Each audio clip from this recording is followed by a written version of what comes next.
Hi, Elaine Williams here, founder and creator of Captivate the Crowd and Camera Speaker Training Program. And today I wanted to talk about story for a minute. If you've been following me for a while, you know that I love stories. I love the arts. It's what saved my life through a pretty crazy childhood. Theater was one of the few things that was mostly stable and otherwise pretty chaotic, moving around a lot, stuff that makes us who we are. But today I wanted to talk about another thing about stories. Life is fast paced. We are busy. We have massive to do lists. Everybody I know is overstimulated, overcommitted, overscheduled. And even though we're busy connecting with technology, we're missing that face to face, real life time, real life connection. And so that's another reason why I think stories are more important now than ever before. Stories are how we pass down our history, how we pass down our culture, our traditions. Before people could read or write, we told stories. It's such a part of in our DNA. And I think that that's one reason I've always been fascinated by human potential and human behavior. I did my very first transformational workshop in 1997 in Houston, Texas.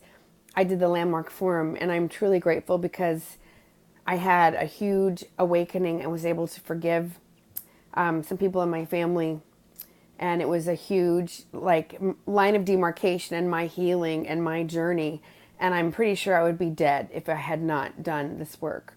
And after I did the forum, I was able to slowly stop some of my addictions and then moved to New York City 2 years later and got sober at the same time, which I wouldn't recommend, but that's how I did it. But I'm truly grateful that I have always been fascinated by human potential and why we do what we do. And I'm really fascinated by all the brain plasticity things that are going on. There's so much to learn, there's always something new. But the thing about stories is you always want to tell details, but not too many.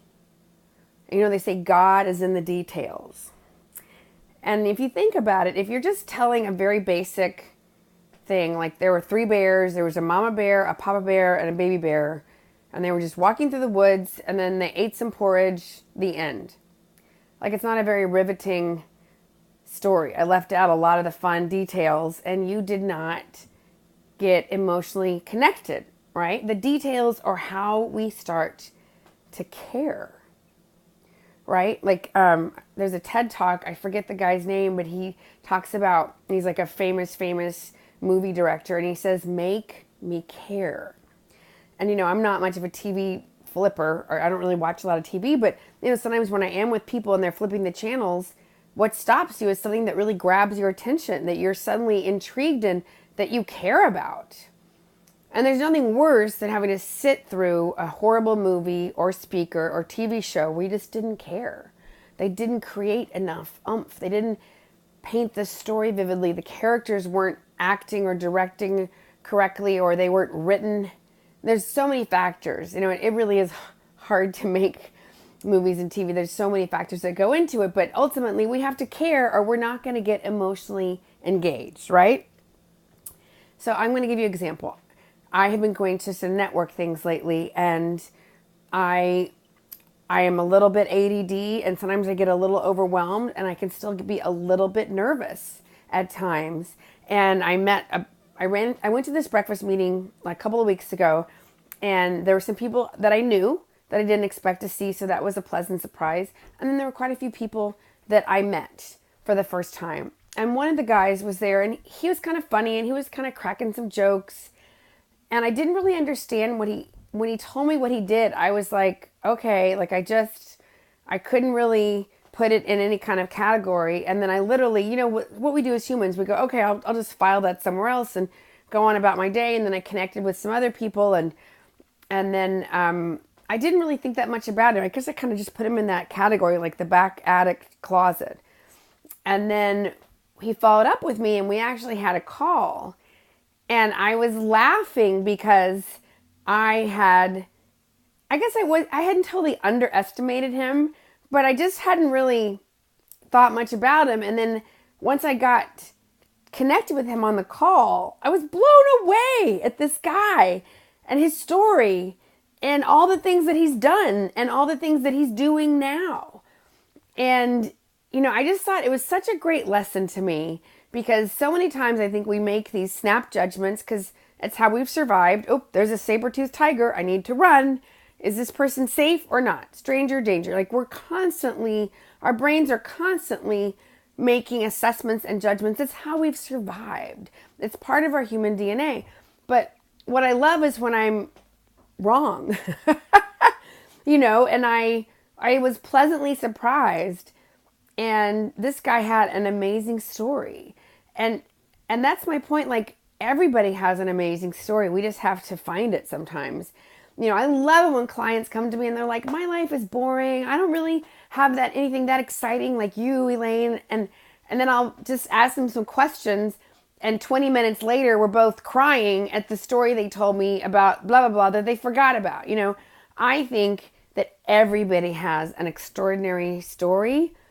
And it's like about a life experience that had a huge impact on you. And for somebody, it might be like something very simple. For somebody else, it might be they had to become homeless before they got sober. Like, in your world, it's a huge event, no matter how it looks compared to other people's stories or events.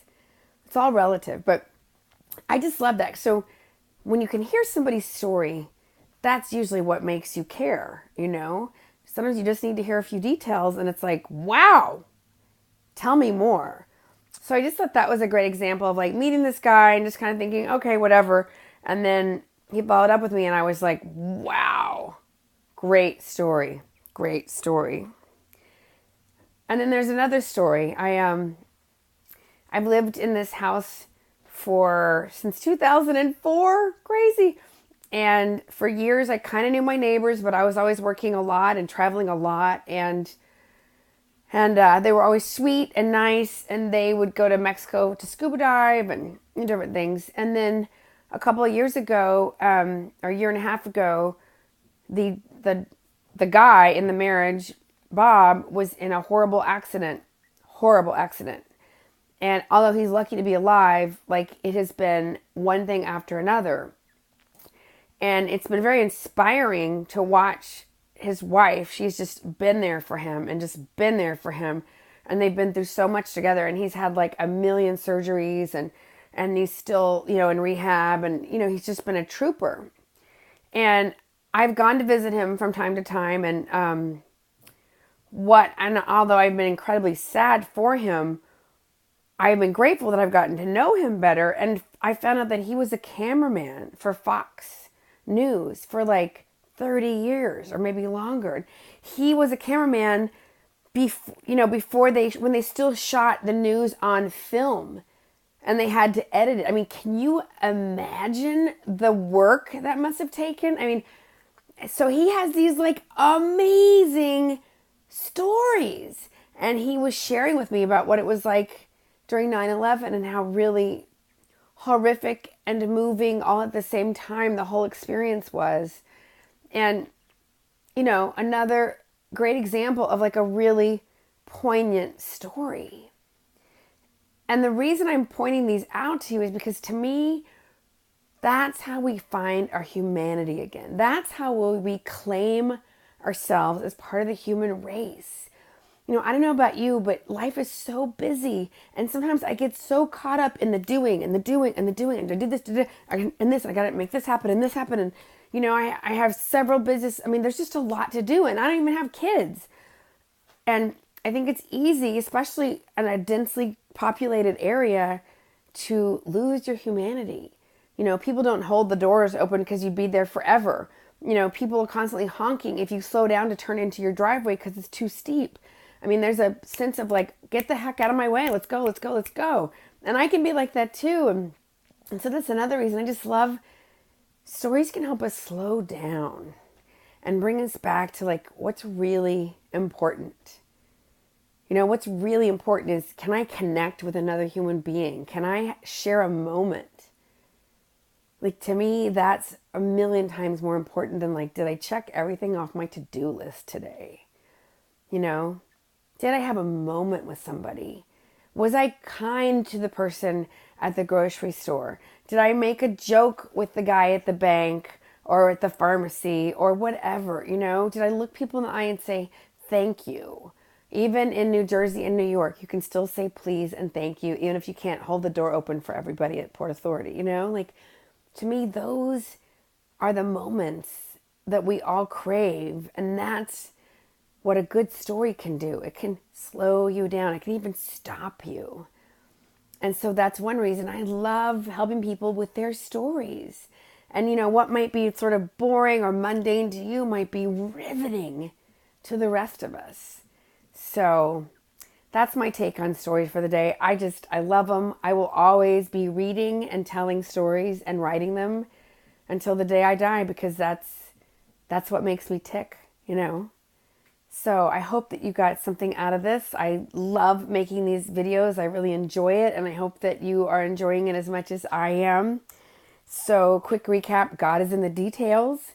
Stories are what make us care, what make us lean in and really listen.